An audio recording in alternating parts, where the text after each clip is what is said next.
Hi friend, I just wanted to take a minute to invite you to our Lash Biz Babes Experience 2026. This is a one-day all online event happening on May 2nd, and our theme for the year is going all in. We are shaking things up and doing it differently than anyone ever has before. This is going to be an all online event as usual, but it's going to be 100% a curated journey throughout your day as we guide you through the mindset, strategy, and passion needed to go all in on your business to make it your best year in business yet. All lash artists, estheticians, and beauty professionals are invited to join us. There will be guided sessions, interactive workshops, a panel discussion, and big giveaways happening throughout that whole day. And tickets are on sale now for only $199. Payment plans are available. Let's go all in on our businesses for 2026 together. All the details and the link for tickets are down in the show notes below. I would love to have you join us online in May. Welcome to another episode of Lash Biz Babes, the podcast for solo beauty business owners who want to build a full clientele and create a business and life that they truly love. My name is Erica. I'm your host. I'm a lash artist turned beauty business coach and lash educator. And today we're going to be talking about planning and handling maternity leave as a solo beauty business owner. I actually get this question quite a bit, and it is something I have done twice. I've lashed through 2 different pregnancies all the way up until the end, and I am currently getting ready to go on maternity leave again with my 3rd baby. Obviously, my business is all online now, so my take on maternity leave is a little bit different this time around as far as preparing for it.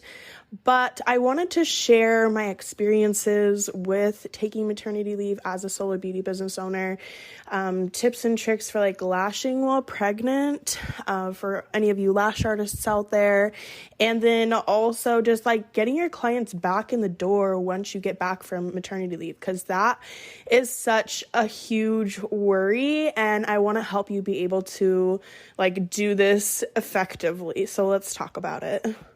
So taking maternity leave as a solo beauty business owner, obviously when you are solo, thinking about taking an extended period of time off can seem really scary, not only from the lack of income during that time, but also the uncertainty of whether or not your clients will come back again or not, which is what I was just talking about.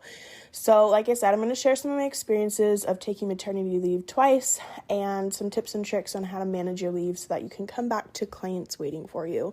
So a little bit about my experiences with this. Like I said, I've lashed through 2 different pregnancies now. My first was back in 2018, and then my second back in 2020. And obviously, that was even more nerve-wracking in 2020 because not only had I already closed once earlier that year, but then I was having another baby in October of 2020 and having to close again. And I was really nervous for that, rightfully so. And I lashed up until I gave birth both times, but I did slow down towards the end both times as well, just because that's what your body needs towards the end, like to try and go full force. At least in my experience was my second pregnancy in 2020, when I was really trying to push myself to still take clients full force. And normally at the end of that pregnancy, basically the universe was like, nope, you need to slow down. And because I didn't do it for myself, like it put me in circumstances that did it for me, which is like a totally different story for another time. Like the studio flooded, the health department got involved. It was like a whole big thing. But moral of the story is that slowing down towards the end of pregnancy is probably going to be necessary depending on how you're feeling. But first, let's just start out with some tips for lashing while pregnant. If you're not a lash artist, obviously these won't apply, so you can fast forward to get to the actual like planning maternity leave part. But that's the first one, is just listening to your body. The health of yourself and your baby should be the first priority as you work. And so focusing on good ergonomics as you lash and slowing down as needed as well. For me, with lashing while pregnant, it really helped that I did have a recliner. I switched to a recliner while I was pregnant, and that helped so much just because they were able to come back to where I needed them, and I didn't necessarily have to be like bending over, like hunching over my bump the whole time. So that really helped me to be in a recliner. The other thing that really helped me as well is I had to switch. I usually lash like on the strip, like fan on the strip. And so I actually had to pinch while like towards the end of my pregnancies because it just was too much to like hunch over as much as I wanted to or I was used to, which is probably like a bad lashing habit to like have to hunch very much to begin with. But I definitely had to pinch more towards the end of my pregnancy. So just little things like that, like make the adjustments that you need to make sure that you are taking care of your body throughout the pregnancy. And then the next tip is just to schedule breaks for yourself. Like taking clients back to back is already tough enough on your body as it is when you're not pregnant. And so scheduling yourself like 15 or 30-minute breaks as needed between clients. And this was especially helpful the further along that I got because it obviously was more difficult to lash back to back the further along that I did get. And with that is bringing like snacks and water daily, because there's nothing worse than feeling faint from not eating enough while pregnant or being nauseous and needing to eat and then not having like a snack or a drink or whatever you need there with you. So bring yourself some easy mess-free snacks to eat between clients and plenty of water to drink to keep yourself hydrated throughout the day. And that can be good, taking a break to take, taking that 15-minute break to eat your snack and get some water. Really good while you're pregnant, really good even while you're not pregnant, right? And the next is just to stretch between clients. This is, again, one of those things we should also be doing whether we're pregnant or not.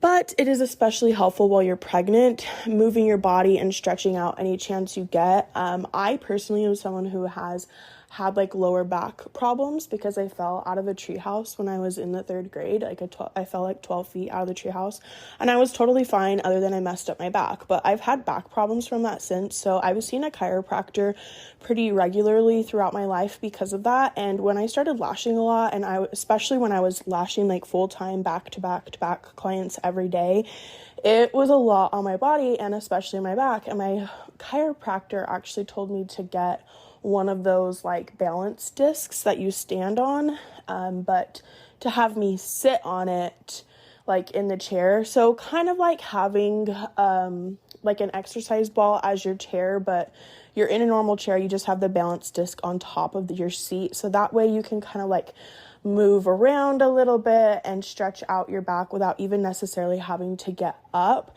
So that is another thing that you can do as well, is get one of those balance discs to sit on. Or I've also seen a couple times recently where you can get like a chair that has like a half exercise ball on it so that you still have like the benefits of being able to like bounce and roll around on it and stretch out that way, but with like the stability of the chair underneath it. So that's a couple different options. Or of course you could always just do an exercise ball, but I feel like that would probably be too low to be able to lash with.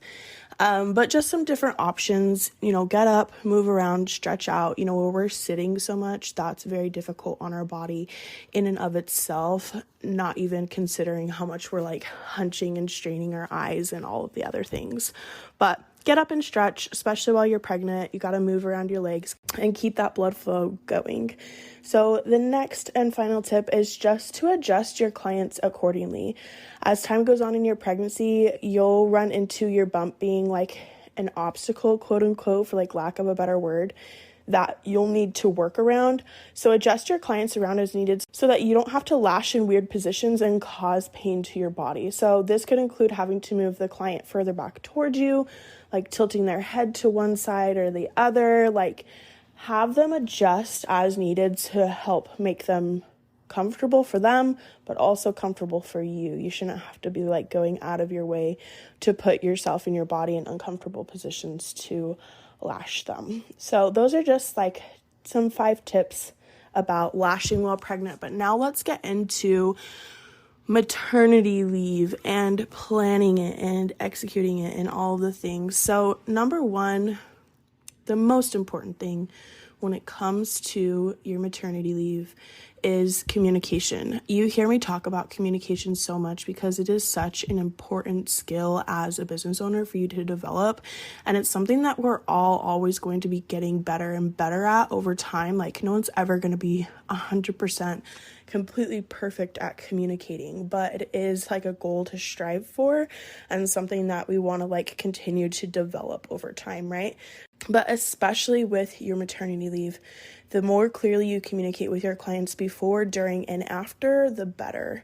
So let's talk about what that looks like actually before, during, and after. So before is like letting them know what your game plan is. Like, clearly communicate with them. Here's what's happening. Here's what I'm going to like planning on doing. Like, here's when I'm going to take off. And like, you might not know all the nitty gritty details of that yet, especially if it's not super close quite yet and you're still figuring things out. But just like keep them updated as things evolve and as you do know more details. So, letting them know like when you expect to stop taking clients, like an estimated guess as to how long you might take off, recommendations on who to go to in the meantime, or if you have someone else like in your studio that can take them, like communicating that with them. Because if not, they might be trying to like plan and to go somewhere else. And if you want to keep them in your studio, then you need to let them know that someone will be there to help take care of them. This could also look like communicating how you're going to let them know when you're ready to go back to work again. Like, I will be texting you, or I will be calling or emailing or DMing or whatever that is, you when I am coming back. Like, I will let you know via this form of communication. So that way they know what to expect. There's no questions in their mind on, okay, when is she leaving? Where am I supposed to, like, what am I supposed to do about my lashes or my hair or my nails or whatever in the meantime? And when is she going to come back? How will I know? It's going to be like clearly stated to them, and that's really going to help you out in the long term. So this not only comes off as handling your leave professionally, but it also helps the client feel like you care about making sure that they're taken care of while you are gone. Like, you are genuinely putting forth your best efforts to make sure that they are taken care of and communicating that well with them. So then during your maternity leave, what good communication can look like is, there does not have to be constant communication while you're on leave. Obviously, you are with baby, you are healing, you are snuggling, you're doing all the things, adjusting to mom life or mom life times however many kids you have, whatever it might be. Like, you have a lot going on. But during maternity leave, what you can be doing, popping onto your social media maybe once or twice a week after those first initial couple of weeks of craziness. You can also send out an email to your list with any updates. You can be sending out a text if there are any updates that your clients need to be aware of. And these are not only opportunities to remind them about you, but also to give them a better idea on when you might be back to work, now that you likely do have a better idea on what you'll be doing. And you also will want to send out a notice in advance of when you do decide to return, so that clients can get scheduled again ahead of time. So for example, if you know I'm going to go, like, once you know the date you're going to go back to work, then you're going to want to let clients know that ASAP. Like, I would say try and give yourself at least 2 to 3 weeks in advance of, hey, I'm coming back on this date, if you're able to. That way you can get people on your schedule and like ahead of time, instead of being like, oh, I'm coming back tomorrow, and they're like, oh, I already have my fills scheduled somewhere else, so I'm gonna have to get back to you on that. So we want to try and get them back on our schedule as soon as possible. If you do know when you are going to come back ahead of time, you can also just straight up pre-book people for their appointments for when you are back in the studio, like if you do already know. And also, like, obviously most of us probably don't want to be keeping up on social media or worrying about emailing or texting clients or whatever. So you can also be like pre-scheduling out posts. Like, you can get on Canva and make some posts and schedule them out to be posted while you're out. That way you can still be keeping up on social media, but you're not necessarily like manually having to go in and post everything. So you can schedule out some posts. You can schedule out an email if you have like an email marketing platform that you use. Which, side note, I know like Square does have email marketing. So like you can schedule out an email to go out to all of your clients during your leave as well.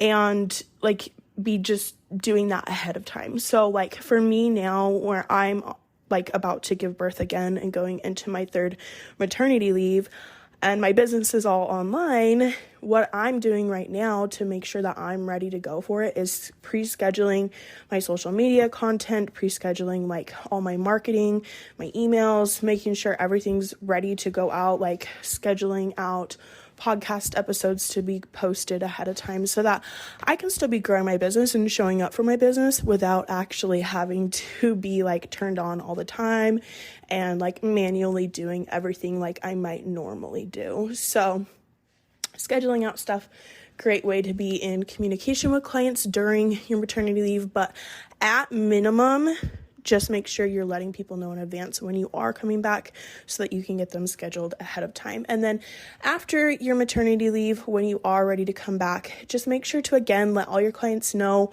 when you're working again so you can get them on their schedule if they aren't already, and just keeping in contact with them and keeping good communication with them on that. So that is all about communication. The next one is focus on making connections. Both times when I closed in 2020, I was pretty nervous, quite honestly, because, I had just rebuilt a clientele. I was still newer in town, and it was like, are these people going to come back to me? But one thing that I know I'm really good at is making connections with clients, and that was something I really pride myself on. That was something that I really focused on in my marketing a lot as a strength in my business. And so when it came down to it, I was like, you know what? Like, I'm going to have to depend on the connections that I've made being strong enough to keep them coming back to me. So really anchoring into creating a loyal clientele and creating connections with clients, because if people like you as a person, they are like so much more likely to want to come back to you over other people just because of the connection that they have with you as a person. Not necessarily, like if they like your work, that's a plus too, but like if they like you as a person, that's what's going to keep them coming back even more so than if they just like your work. But nothing will keep clients coming back to you more than when you've made a solid connection with them and then when they are loyal to you already.